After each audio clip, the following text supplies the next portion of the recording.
So today we will discuss about graphs. So graphs क्या है हमारा?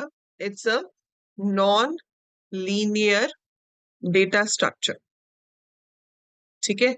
So non-linear data structure का मतलब क्या होता है? तो एक हमने किए linear data structure जहां पर आप कह सकते हो कि ये first element है, ये second element है, ये third element है, and so on. So they are in a line.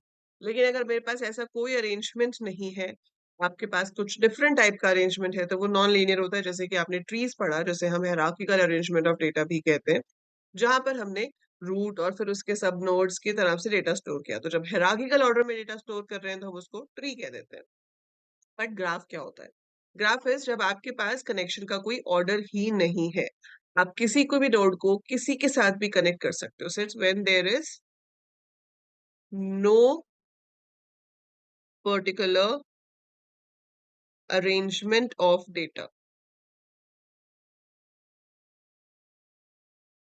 Any value can be connected with any other value. तो उसे क्या कहा जाता है? ग्राफ। तो ग्राफ की एप्लीकेशंस कहाँ होती है? जैसे आपने कंप्यूटर नेटवर्क्स पढ़ा, कंप्यूटर नेटवर्क सब्जेक्ट में हम देखते हैं कि हम एक कंप्यूटर्स को आपस में कनेक्ट कर रहे हैं, तो कौन सा कंप्यूटर किसके साथ कनेक्ट होगा अगर उसका कोई एक पर्टिकुलर ऑर्डर नहीं है। किसी भी कंप्यूटर को किसी के साथ भी कनेक्ट कर सकते हैं, तो that is an example of graph. हम जो मैप्स बनाते हैं, या रोड्स के मैप बना रहे हैं, या एयरलाइन के भी पूरे नक्शे होते हैं कि कौन सी सिटी से कौन सी सिटी तक फ्लाई करेगा, वो भी पूरे मैप्स होते हैं। So those are also graphs. किसी भी सिटी को किसी भी सिटी से कनेक्ट किया जा सकता है, राइट? सो वो सब एप्लीकेशंस है ग्राफ्स की। तो जब हम ग्राफ्स की बात करते हैं, तो ग्राफ में जो वैल्यूज हैं जिनको हम कनेक्ट करते हैं आपस में, उसमें जो टर्म्स यूज होती हैं, we call them nodes. So let's say you have these graph values. So ये सिटीज मान लो इनको, या ये कंप्यूटर्स हैं जो कि कनेक्टेड हैं। So if you have any connections like this, कोई किसी के साथ भी कनेक्टेड है, so this is said to be a graph. तो ये क्या है? आपका एक ग्राफ है जिसमें कोई भी ऑर्डर नहीं है। अब इसमें टर्म्स क्या यूज होती हैं? इसको आप वर्टेक्स कह सकते हो या सिंपल नोड कह सकते हो। So this can be called as a node और we can call it as a vertex. और ये जो लाइन दो वर्टिसेस को ज्वाइन कर रही है, वो होगी edge. So vertex is a singular term, vertices मतलब प्लूरल टर्म, राइट? सो ये वर्टेक्स है। जब हम इनको काफी सारों को इकट्ठे यूज करते हैं तो वी कॉल इट वर्टिसेस।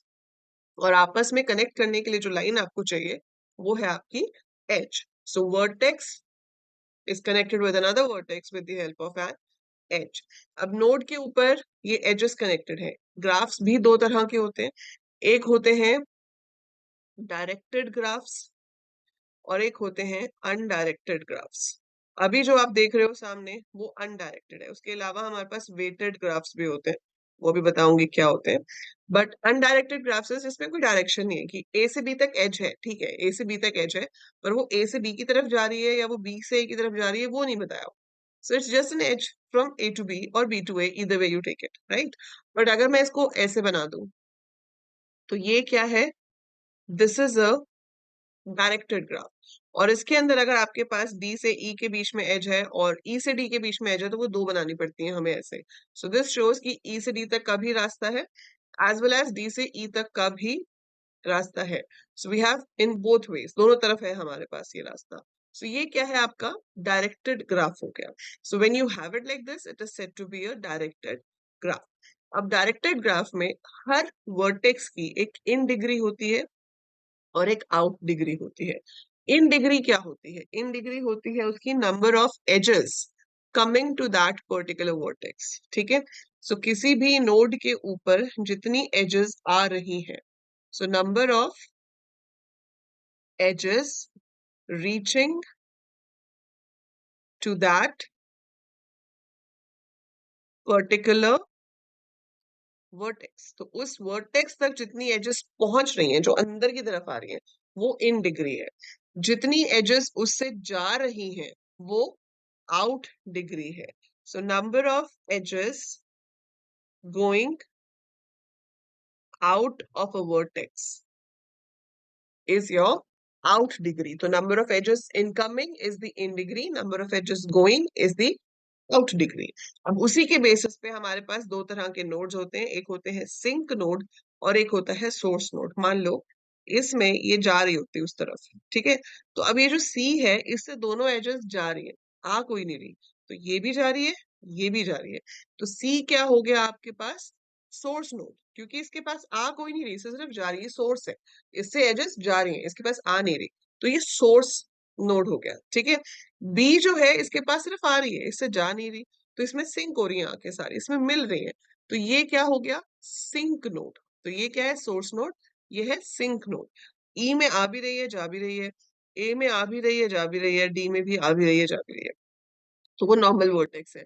पर सोर्स वर्टेक्स और सोर्स नोड जिसपे सिर्फ आउटगोइंग एजेस होती हैं, उसकी इनकमिंग एजेस जीरो होती है, और सिंक नोड वो होता है जिसमें सिर्फ इनकमिंग एजेस होती हैं और उसकी आउटगोइंग एजेस जीरो होती है। So these are certain terms which you have to remember, ठीक है। सो ये आपको याद रखना है जब हम ग्राफ्स के बारे में बात करते हैं कि वर्टेक्स क्या है, एज क्या है, इन डिग्री क्या है, आउट डिग्री क्या है, डायरेक्टेड ग्राफ क्या होता है, अनडायरेक्टेड ग्राफ क्या होता है, सोर्स एंड सिंक नोड्स क्या होते हैं।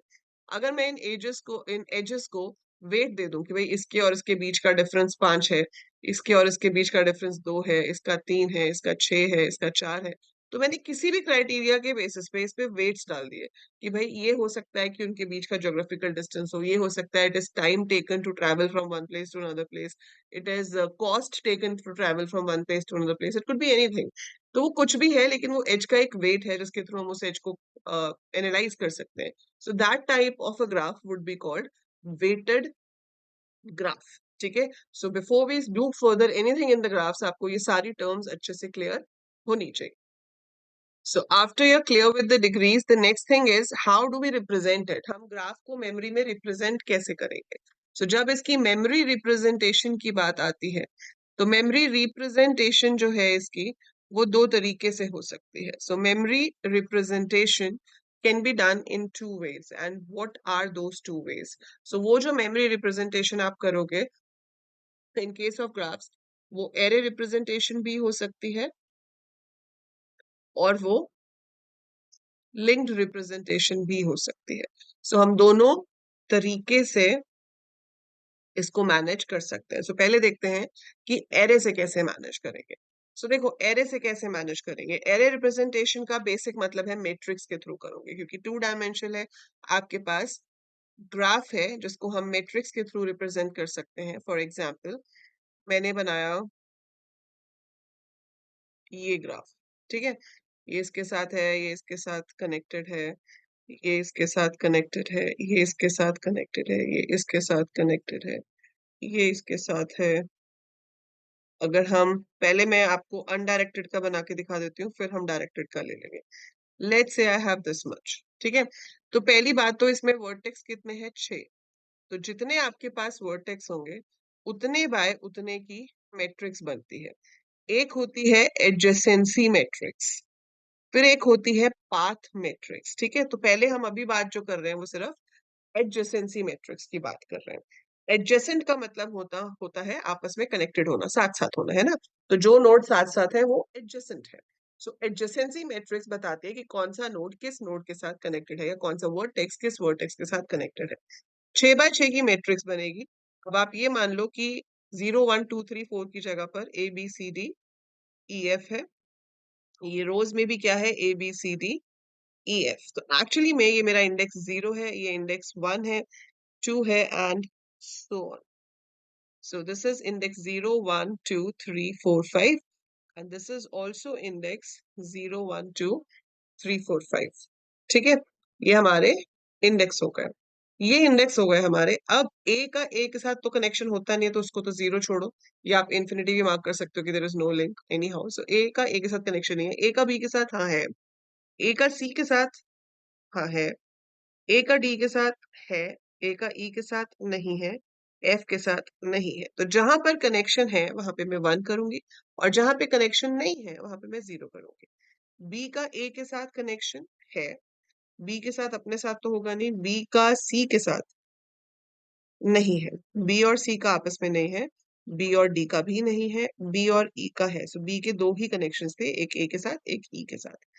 फिर आपके पास आ गया सी, C is connected with A, E and F. तो A के साथ कनेक्टेड है, ई के साथ और एफ के साथ कनेक्टेड है। फिर आपके पास डी आ गया, डी सिर्फ ए के साथ कनेक्टेड है और किसी के साथ भी नहीं है, तो सब जगह जीरो आ जाएगा। फिर आपके पास ई है जो बी और सी के साथ कनेक्टेड है, तो ये बी और सी के साथ कनेक्टेड है, बाकी इसमें जीरो आ जाएगा। E is connected only with C और बाकी जगह पर जीरो आ जाएगा। सो ये जो मैट्रिक्स है इसे हम कहते हैं एडजेसेंसी मैट्रिक्स। तो मैंने इसमें दोनों जगह पे वन लिया है, जैसे बी से ई है तो बी से ई वाले में वन है, और फिर ई से बी वाले में भी वन है, क्योंकि ये अनडायरेक्टेड ग्राफ था। इसमें एक एज के होने का मतलब है कि ए से बी तक भी आपके पास एज है और बी से ए तक भी आपके पास एज है, राइट। अब अगर आप इसमें डायरेक्टेड बना लेते हो तो फिर वो एरोज आ जाएंगे। फिर ऑब्वियसली ए से सी में होगा तो जरूरी नहीं है कि सी से ए में भी एज हो, because that is directed, right. So ये अनडायरेक्टेड का है, तो ऐसे ही आप डायरेक्टेड का भी बना सकते हो। पाथ मैट्रिक्स जो होती है वो सिर्फ एडजेसेंसी मैट्रिक्स नहीं बताती, वो ये बताती है कि उस नोड से दूसरे नोड तक जाने का पाथ है या नहीं। ठीक है, सो हमारे पास ये जैसे ए है, अब डायरेक्टली तो एफ के साथ कनेक्टेड नहीं है ना, लेकिन ए से सी और सी से एफ तक जाके तो आप जा सकते हो, है ना। तो वी हैव अ पाथ। सो जो पाथ मैट्रिक्स होती है वो ये बताती है कि हम किस तरीके से, मतलब whether we have a path और नॉट। सो हमारे पास इसमें इट टेल्स वेदर और if there is a path, if there is a path existing between two vertices via any other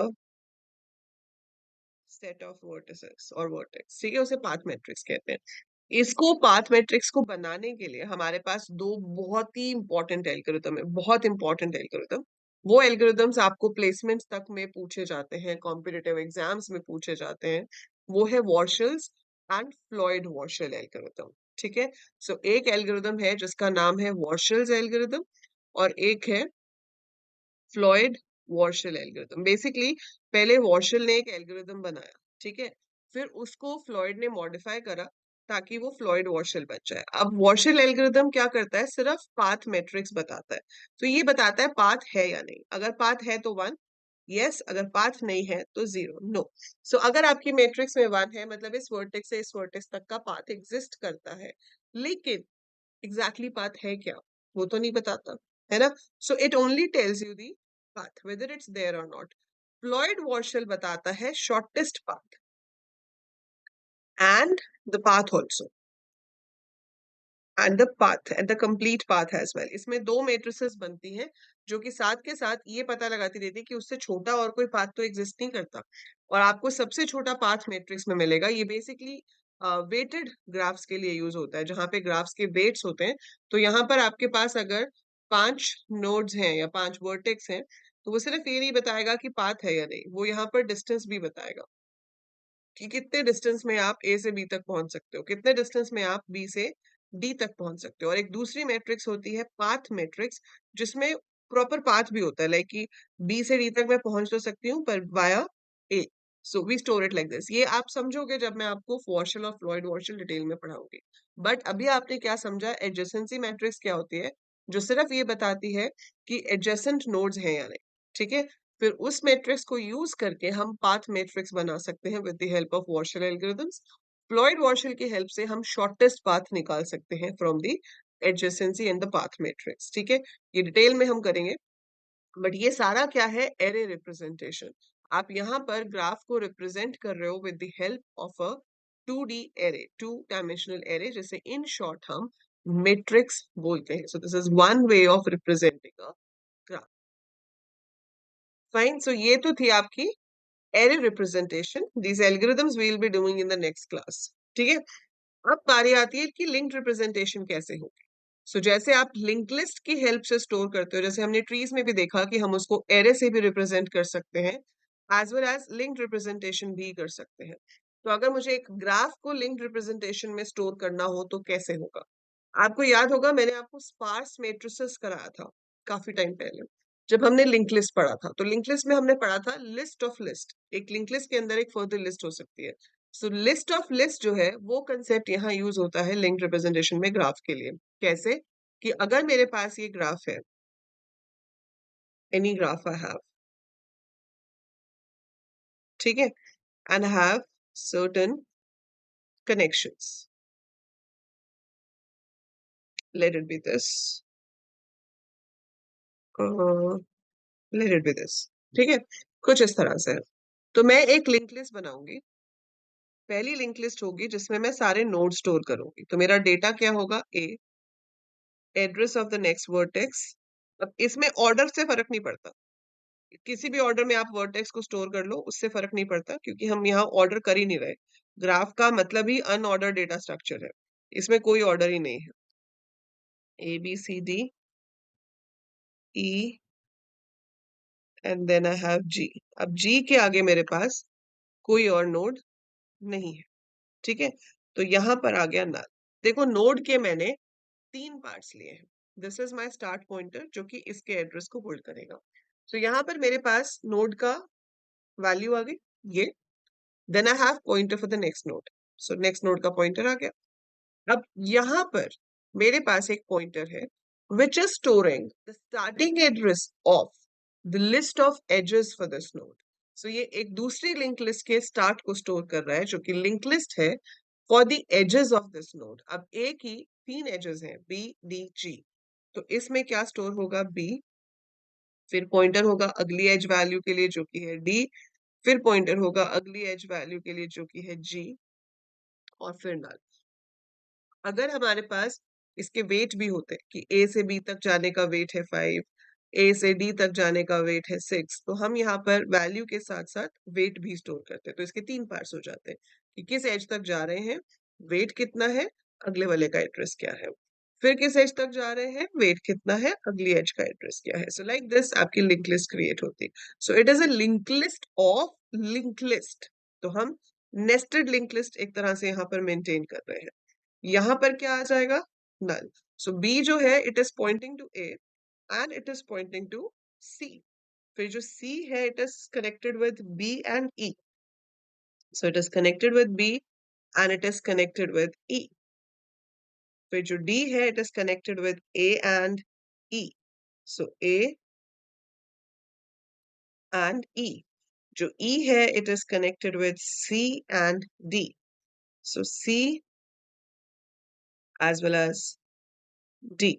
और फिर आपके पास है जी, G is only connected with A. So this is my graph representation in linked form, in linked list form, ठीक है। पर आप जितने भी एल्गोरिदम्स अभी आगे करोगे, ठीक है, उसमें से मोस्टली एल्गोरिदम्स में हम एरे रिप्रेजेंटेशन ही यूज करेंगे, क्योंकि आपने देखा कि वो इजियर है मैनेज करना। It's easier to manage a matrix than nested link list, right. But हम बनाएंगे दोनों तरीके से, हम इसको भी देखेंगे कैसे बनता है, हम उसे भी देखेंगे कैसे बनता है। अभी मैं आपको इसका पूरा कोड नहीं बता रही हूँ, पर मैं आपको इसके स्ट्रक्चर्स बता रही हूँ कि क्या होंगे। सो ये तो मेरा ऐसे मैंने आपको बनाकर दिखाया, पर जब मैं इसको बनाने बैठूंगी एक्चुअली में, तो what do I need a node for storing the edge. तो मैंने लिखा टाइप डेफ स्ट्रक्ट नोड 1, और या नोड ही दे दिया, इसका नाम जो भी देना चाहते हो दे सकते हो। आप कैर में डेटा स्टोर कर रहे हो तो कैर data, and I'm not storing the weight, I'm just going to store the next address of the edge. So struct node1 pointer next, ठीक है, एंड इसका नाम मैंने दे दिया edge। सो मैंने ये नोड बना दिया कि ये क्या स्टोर कर रहा है, एज को। सो ये स्टोर कर रहा है data and it is storing address of the next edge, ठीक है जी। अब आपको बनाना है आपका असली जो मेन नोड है। सो टाइप डेफ स्ट्रक्ट, और इसको मैं नाम दे देती हूँ node2, और यहाँ पर हमें क्या चाहिए, कैर डेटा, हमें चाहिए address of the next node. So struct node2 pointer next. अब कंफ्यूज होने की जरूरत नहीं है, ये नेक्स्ट इसमें अपना है, ये इसका अपना नेक्स्ट है। तो आप दोनों में अगर नेक्स्ट नाम दोगे और दोनों में डेटा नाम दोगे तो कोई प्रॉब्लम नहीं आएगी, because both are two different structures. So it does not matter, I can have same name. अब इसके साथ साथ मुझे यहाँ पर एज का भी एक पॉइंटर चाहिए जो कि बताएगा कि एज वाली लिंक लिस्ट कहाँ से शुरू हो रही है। So I need this also. Edge E start. ठीक है, तो I need this edge well. तो मैंने ये भी यहाँ पर साथ में ले लिया क्योंकि ये एज की स्टार्टिंग एड्रेस को बताएगा, राइट। और इसका नाम दे दिया वर्टेक्स, या ग्राफ दे सकते हो। If you want you can give graph also. So उसका एज दिया है, इसका आप वर्टेक्स ले लो या इसका आप ग्राफ ले लो। जैसे हम ट्री का ट्री लेते आए हैं, लिंक लिस्ट का लिंक लिस्ट लेते हुए आए हैं, तो इसका हम ग्राफ भी ले सकते हैं। सो ये हो गया। अब इसमें स्टार्ट वैसे तो मैटर नहीं करता क्योंकि ग्राफ का कोई पहला या आखिरी नोड नहीं होता है। सो देर इज नथिंग लाइक कि ये इसका फर्स्ट नोड है, ये इसका लास्ट नोड है, बट फिर भी हमें कहीं तो पहले किसी ना किसी का तो एड्रेस होल्ड करना पड़ेगा। तो हम ग्राफ स्टार्ट ले लेते हैं जिसको हम इनिशियली नल मान लेंगे। ठीक है, अगर आप सी प्लस प्लस में बना रहे हो तो आप इसमें कंस्ट्रक्टर बना के इसके जो स्टार्ट पॉइंटर है उसमें नल डाल दोगे। So that is how I have created this. ठीक है, अब ये बन गया। अब आपको इसके अंदर नोड ऐड करना है, आपको इसमें से नोड रिमूव करना है। वो सारे ऑपरेशंस जो हम लिंक लिस्ट पे करते हैं वो हम यहाँ पे भी करेंगे। So we have to perform all those operations and they are going to be exactly similar जो आपके लिंक लिस्ट के ऊपर होते थे। ठीक है, बट ये इसकी रिप्रेजेंटेशन है कि किस तरह से मैं उसको डिफाइन करूंगी कि जो मेरी लिंक लिस्ट है उसके नोड का स्ट्रक्चर क्या होगा। तो जो मेन पहले वाली लिंक लिस्ट है उसका स्ट्रक्चर है ये। It is storing data, it is storing address of the next node, it is storing the address of that link list जो शुरू हो रही है जिसमें एजेस के एड्रेस होंगे। ठीक है, और फिर उसके बाद आपके पास ये आपका एज का स्ट्रक्चर। ये मैंने पहले ये क्यों डिफाइन किया, क्योंकि मुझे एज को यहाँ पे यूज करना था। तो जिसको आप यूज कर रहे हो ऑब्वियसली वो पहले से डिफाइंड होना चाहिए, तभी तो वो यहाँ पे यूज होगा। So I have to define this first and then I have to use it over here. इसलिए ये पहले बनाया, ये बाद में बनाया। ठीक है, अभी हम इसका पूरा प्रोग्राम करेंगे कि किस तरह से ग्राफ बनेगा, किस तरह से प्रिंट होगा। So everything will be done for this. पहले आप ये कंसेप्ट समझो थोड़ा सा। So this is how we can represent graphs in array representation and linked representation. So overview हमने यहाँ देख लिया है।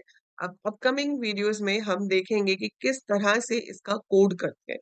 तो एक्चुअली में कोडिंग क्या होगी और किस तरह से आपका प्रोग्राम एग्जीक्यूट होगा, that we will be doing in the upcoming video.